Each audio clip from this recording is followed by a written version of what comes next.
Hello.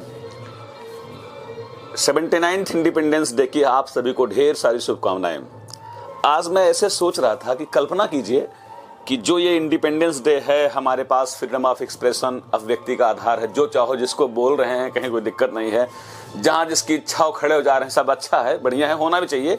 लोकतंत्र का यही काम है। यूनाइटेड स्टेट्स के बाद इंडिया दो ऐसे कंट्रीज है जहां पे एकदम बिल्कुल मैं कल्पना कीजिए कुछ ऐसे कंट्रीज के बारे में जो आज भी ब्रिटिश से रूल्ड होते हैं, जैसे कनाडा हो गया, न्यूजीलैंड, ऑस्ट्रेलिया, इन सबको देख लीजिए। और कल्पना कीजिए कुछ ऐसे countries like Korea etcetera etcetera. फिलहाल मैं बहुत नहीं जाऊंगा, मैं 5 पॉइंट डिस्कस करूंगा कि जस्ट इमेजिन कि अगर इंडिपेंडेंस डे न होता तो क्या होता। जैसे इसमें सबसे पहले मैं डिस्कस करना चाहूंगा and that will be the political and governance system. आज 15 अगस्त के दिन प्रधानमंत्री जी जो 8 बजे झंडारोहण करने जा रहे हैं, ये न कर रहे होते, बल्कि prime minister was called as viceroy, है ना, in Delhi, and he will be appointed from London as well. तो ये कहानी है। एंड विलियम पंचम, लॉर्ड पंचम के अंडर में रहते, कोई नाम वर्तमान में है जो इसको डील कर रहे हैं, मुझे एग्जैक्टली याद नहीं आ रहा, कोई बात नहीं। तो ये तो पॉलिटिकल गवर्नेंस। हमारे पास मताधिकार का प्रयोग ना होता, लेडीज जो आज बिल्कुल बाकायदे, महिलाएं वुमेन्स बाकायदे चल रही हैं मताधिकार में, आज वो भी ना होता, मतलब बहुत अजीब कंडीशन होती। दूसरा मैं फैक्टर लेना चाहूंगा जो है पॉलिटिकल के बाद, इकोनॉमिक फैक्टर्स क्या होते। इकोनॉमिक फैक्टर्स जो आपके होते, देखिएगा, इकोनॉमिक फैक्टर्स जो आपके होते उसमें क्या होता है, इंडियन जितनी भी आपकी कंपनीज हैं इसमें से कुछ ही जो स्पेशलाइज्ड हैं, आप समझ सकते हैं, होती, कोई विशेष प्रकार का जो है कुछ ना होता।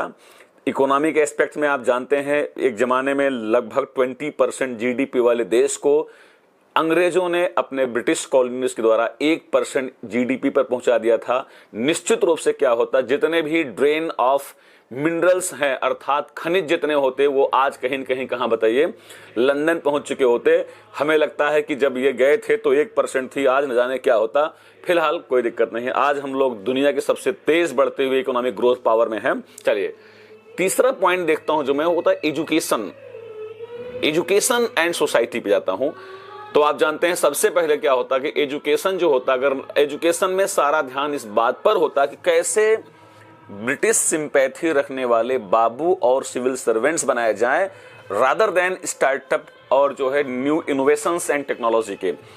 पूरी एजुकेशन पर कहीं न कहीं आपके ऊपर इंपैक्ट होता। फिर मैं डिस्कस करना चाहूंगा तो क्या, कल्चर एंड आइडेंटिटी की। अब आप जानते हैं पूरी तरह से हिंदुस्तान अभी भी इंग्लिशाइज होता, इंग्लिश को बोलते हैं, मतलब अंग्रेजीकरण के रूप में होता। और जो है ट्रेडिशंस में आप जानते ही हैं पूरी तरह से जो अपने इंडियन इंडस्ट्रीज हैं, इंडियन जो आपके पास कपड़े हैं, इन सब पे काफी इंपैक्ट पड़ता। और सबसे अच्छी बात क्या है, जो हमारे ब्रिटिश अगर होता, कल्पना कीजिए, तो जो आज विराट कोहली सर हैं, विराट कोहली को सर विराट कोहली नाइटमेयर कहे जाते हैं ना, एक्सेट्रा एक्सेट्रा।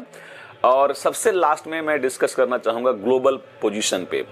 तो सर फ्रेंड्स, ग्लोबल पोजीशन में आज इंडिया अभी भी न तो G20 का पार्ट होता, न ब्रिक्स का पार्ट होता, न G7 में मेहमान के रूप में बुलाया जाता। और सबसे खास बात क्या होती है, सबसे खास बात क्या होती कि जो हमारी पोजीशन में जो हमारी सेनाएं हैं, जहां जहां नाटो एंड ब्रिटिश लड़ाई करते, इंडिया के सैनिकों को बुलाते।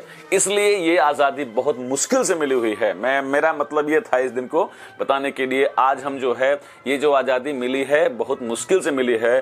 सारे देशवासियों की, हम सब की ये नैतिक जिम्मेदारी है कि हम अपना डेली वर्क करते हुए, अपने मिशन पे, अपने विजन पे काम करते हुए 1% मन में, दिमाग में जरूर हर समय 24 आवर्स में, मेरी बात आपको शायद अच्छी न लगे, लोग 1% साल भर में भी नेशन फर्स्ट की थ्योरी हमारे पास होनी चाहिए।